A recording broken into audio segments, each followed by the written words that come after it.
쇠로 찍으면서 에피소드 얘기하려니까 뻘쭘한데 아까 이제 응시의 윤리 부분 때문에 그런데 우리 아들내미가 아마 굉장히 어렸을 때 7살쯤 됐을 때 같아요. 우리가 이제 미국에서 쭉 살았었기 때문에 우리 연호가 미국에서 태어나서 이제 미국에서 계속 생활 세계에서 달라스 아줌마들을 이제 보고 살았어요. 근데 이제 주로 이제 서양 사람들이 아마 자기 딴에는 좀 낯설고 힘들었었나 봐요. 보기가 어색하고 엄마만 이제 익숙하고 막 이렇게 살다가 한국에 왔는데 막 여기저기 막 광고판이 우리 자기 혐오 얘기하면서 얘기했지만 광고판이 막 너무 예쁜 막 영화 배우 아줌마들 누나들이 막 다 있는 거예요. 근데 다른 사람한테는 영 눈길을 안 주더니 한 번은 지나가는데 그 롯데 자이 광고였던 것 같아. 그래서 우리 그 머리를 이렇게 예쁘게 올린 이영애가 이렇게 되게 우아하게 자이 광고를 선전하는 걸 이렇게 보더니 얘가 자기도 모르게 7살짜리 애가 남자애가 우와 저 아줌마 예쁘다 그렇게 얘기를 한 거예요.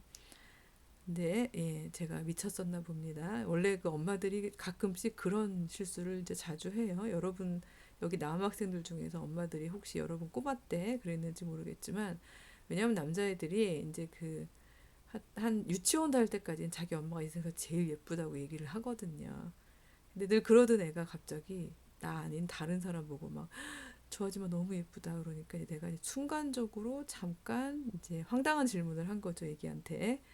그 여러분 그 들어봤을지도 모르는 엄마에게 그런 질문이죠. 얘야 누구야 저 아줌마가 더 예쁘니 아니면 엄마가 더 예쁘니 이런 황당한 질문을 한 거예요. 근데 7살짜리 우리 아기가 너무 당황을 했죠. 어쩜 엄마는 이성이 있는 것일까? 예.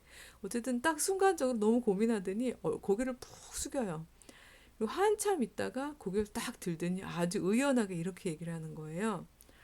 저 아줌만 예쁘고요. 엄마는 좋아요. 너무 우문의 현답이죠. 사실 제가 그때 굉장히 반성을 했던 게 뭔가 하면 저는 이미 그때 메를로 봉띠를 알고 있었고 그의 개념, 중심 개념, 철학적 개념 다 알고 있었어요. 근데 그거를 제 응시의 윤리에 적용을 하고 있지 못했던 거였죠. 엄마는 예쁘다, 안 예쁘다라고 말해지는 평가의 관계성을 가지는 존재가 아니거든요.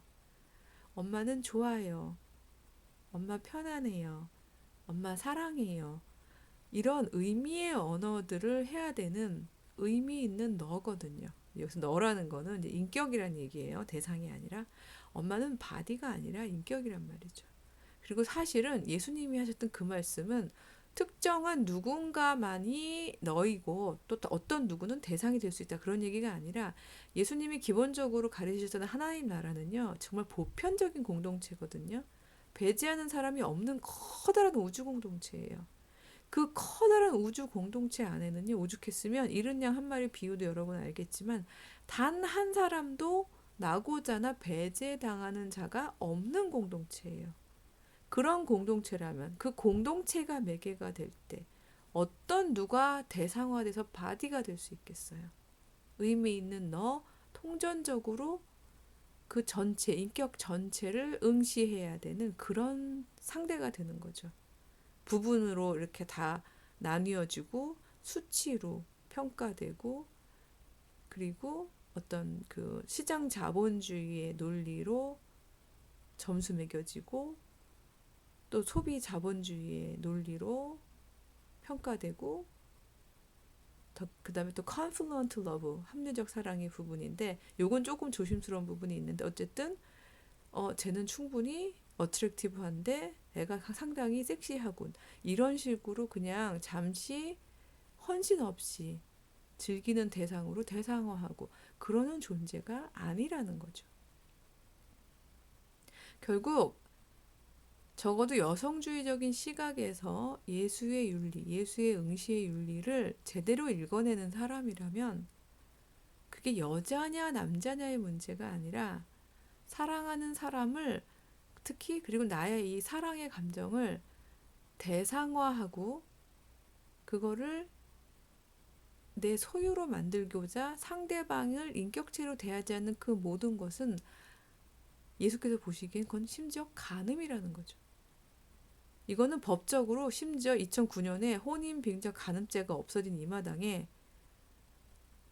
실체적으로 어떤 특별한 행동을 한 게 아닌데도 그냥 응시만 했는데도 그걸 간음이라고 아주 엄격하게 얘기하시는 이유는 적어도 크리스찬이라면 주님을 따르는 사람이라면 내가 속해 있는 이 커다란 우주 공동체, 하나님 나라 공동체 안에서는 그 어떤 인간도 더군다나 내가 사랑하는 인간이라면 그를 대상화할 수 없다는 선포라는 거죠. 그렇게 읽고 나면요. 그 말씀이 산상수훈이 비록 1세기에 선포된 말씀이라고 해도 그 어떤 특수한 문화적인 부분들 벗겨내고 보편 메시지만 가지고 왔을 때 여전히 21세기 육체 문화가 판을 치고 컨플루언트 러브가 넘쳐나는 이 세상에서도 얼마든지 보편적으로 적용 가능한 윤리 원칙이 될 수 있는 거예요. 그 어느 누구도 상품화, 부품화, 대상화, 타자화하지 말라는 윤리로 말이죠.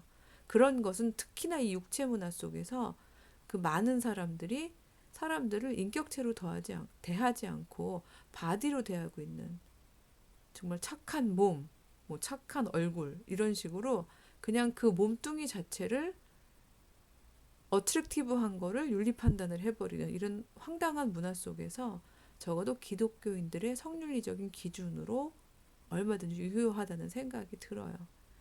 조금 어떻게 보면 레디컬할 수도 있는 것이 예수가 얘기한 이 윤리는요. 결혼을 할 것이냐 말 것이냐 그리고 그 사랑의 관계가 결혼 제도 안에 있을 것이냐 말 것이냐 그리고 심지어 조금 더 혁명적으로 얘기를 하자면 여러분들로서는 이 중에서 조금 놀랄 수 있는 사람도 있겠지만 그 둘 사이의 사랑이 동성간이냐 이성간이냐 이런 부분들은 어떤 부분에서는 문화적으로 우리가 다시 재평가하거나 특수주의를 벗겨내거나 할 여지들이 있다는 거예요.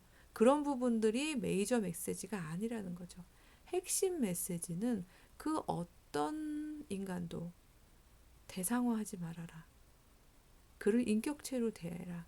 응시의 윤리로 의미로 대해라. 이런 얘기예요.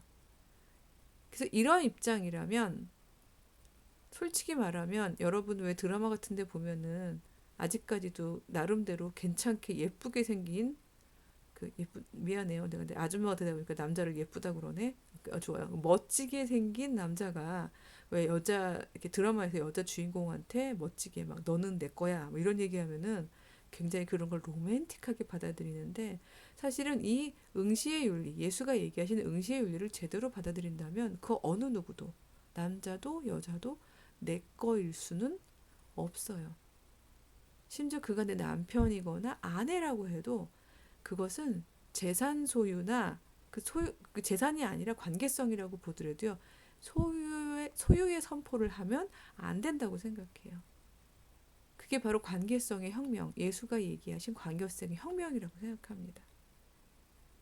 카터 헤이워드라는 굉장히 그 여자는 레즈비언 신학자인데 그 여러 가지로 좀 이렇게 컨트로버셜한 책을 좀 많이 쓰긴 했어요. 하지만 그 여자가 이제 그 여성 신학자가 쓴 어떤 한 책의 한 구절 내용을 내가 굉장히 좋아하는 부분이 있는데 왜냐하면 그 예수가 얘기하셨던 그 응시의 윤리가 가지는 관계적인 혁명성 그 부분을 굉장히 여실히 잘 보여주는 내용이라서 그래요. 거기에 보면 이렇게 써 있어요. To say I love you is to say that You are not mine, but rather yours own. 당신을 사랑합니다. 라고 말하는 것은요. 너는 내 거야.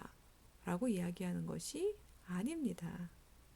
그것보다는 오히려 당신은 당신 자신의 것이에요. 하고 당신을 인정해 주는 것입니다. 이런 이야기이죠. 칠판에는 생략했지만 여러분 PPT에는 그 다음 말들도 있어요. To love you is to advocate your right, your space, yourself, and to struggle with you rather than against you in our learning to claim our power in the world. 이렇게 돼 있는데 좀 긴 문장이긴 하지만 당신을 사랑한다는 것은요. 당신의 권리를 존중해주고 당신의 공간을 확보해주고 당신 자신을 존중해준다는 의미를 가져요. 물론 당신하고 투쟁해야 할 거예요. 하지만 그것은 당신하고 싸운다는 얘기가 아니라요. 우리가 이 세상에서 우리 둘의 힘을 잘 주장해 나가는 방법을 배우는 과정 중에서 서로 서로를 건설해 나가기 위해서 스트러글 하는 거겠죠. To say love you means let the revolution begin. 당신을 사랑합니다 라고 말하는 것은요, 혁명이요 시작되게 하라 하고 선포하는 것입니다. 아마 이제 갓 20살 된 여러분들은 이게 무슨 의미인지 잘 모를 거예요. 하지만 적어도 사랑하는 사이라는 것은, 그것은 내가 나의 욕구를 충족하기 위해서, 그게 뭐 성적인 욕구든 감정적인 욕구든 뭐 어떤 소유욕이든 어떤 욕구든 나의 욕구를 충족하기 위해서 상대방을 대상화하고 재산시하거나 어떤 내가 가져야 하는 어떤 특정한 타자로 그렇게 여기는 것이 아니라는 거예요. 예수께서 말씀하셨던 응시의 윤리는 그를 그 자체로 존중해주고 그의 공간과 그의 권리와 그다음에 그의 꿈과 그의 능력을 존중하면서, 근데 그 얘기는 또 그렇다고 나를 접고 나를 완전히 희생해라 이런 얘기가 아니라 서로 서로가 서로를 건설해주는 사랑, 그런 사랑이기 때문에 이게 혁명이요 시작되게 하라는 얘기를 한 거예요. 왜냐면 서로를 건설하기 위해서는 끊임없이요 서로의 요구나 서로의 꿈이나 서로의 행동 때문에 내 부분을 조정해야 하는, 그것이 서로가요. 그러니까 한쪽이 아니라 서로 내 부분을 조정해야 하는 도전을 받게 되어 있거든요. 그것은 남편이 직장 이동을 해야 되니까 아내가 무조건 접고 따라가야 한다거나, 아니면 페미니즘을 오해해서 이제는 여성 상위야 이러면서 반대로 여자가 더 유리한 쪽으로 남자들이 맞춰서 가야 된다거나 그런 이야기가 아니에요. 손쉽게 confident love, 그냥 우리가 컨플릭트가 없는 동안만 사랑하세 하는 것은, 예수께서도 얘기하셨지만 그 사랑은 크리스찬들이 지향해야 하는 사랑은 아니에요. 그러나 그렇다고 해서 나는 우리가 특정하게 문화적 껍질도 벗기지 않은 상태에서 여자들에게 어떤 성별 분업을 마치 신이 부여하신 것처럼 그렇게 갖다가 그냥 하나의 고정된, 이미 다 정해져 있는 본질주의적인 접근으로 윤리적으로 확 갔다가 그 여자들의 영역을 박아버리는 그런 행동은 오히려 예수님이 얘기하셨던 그 레디칼한 관계적 혁명을 삭제해버리는 행동이라고 생각을 해요.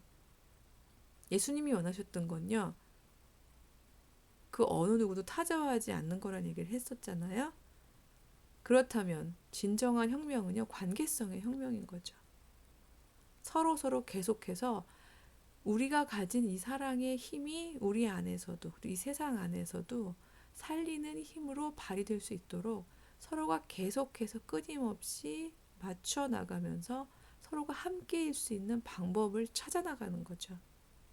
그러기 위해선 때로는요, 남녀를 떠나서 내가 기다려줘야 될 때가 있고 또 네가 기다려주길 바랄 때가 있고, 모든 건 뮤추얼리티예요. 상호성. 그 상호성은 동시에 일어나지 않을 수도 있어요. 이게 만약에 계약이라면, 그래서 내가 요만큼 양보할 테니 너 다음에 이만큼 양보해라 이런 식으로 자로 재듯이 하는 또 그런 계약이라면, 세상적 컨트랙트라면 그거는 또 예수님이 얘기하시는 사랑의 의미가 아니죠. 커버넌탈 릴레이션십이라는 것, 그 부분은 뭐 이 얘기 하다 보면 너무나 지금 길어져가지고 더 많이 해야 되겠지만, 적어도 그것은 이해타산적으로 수치화되고 계량화되어서 주고받는 그런 트레이드 같은, 무역 같은 관계가 아니에요. 하나님하고 그 이스라엘 사이에 가졌던 그런 관계, 혹은 야훼 신앙을 공유하고 있던 이스라엘 사람들이 이상적으로 가져야 하는 관계, 그것을 만약에 커버넌탈 릴레이션십이라고 한다면 그것은 이미 답이 정해져 있는 관계는 아니에요. 다만 상대방을 응시할 수는 있어야 되는 거죠. 타자로서 응시하는 것이 아니라 의미로서, 그리고 서로 함께 지어져가는 그런 계속적으로 만들어져 가는 인격체로서. 제가 자꾸 할 말이 더 많아진 것 같은데 이 정도로만 끊을게요. 예.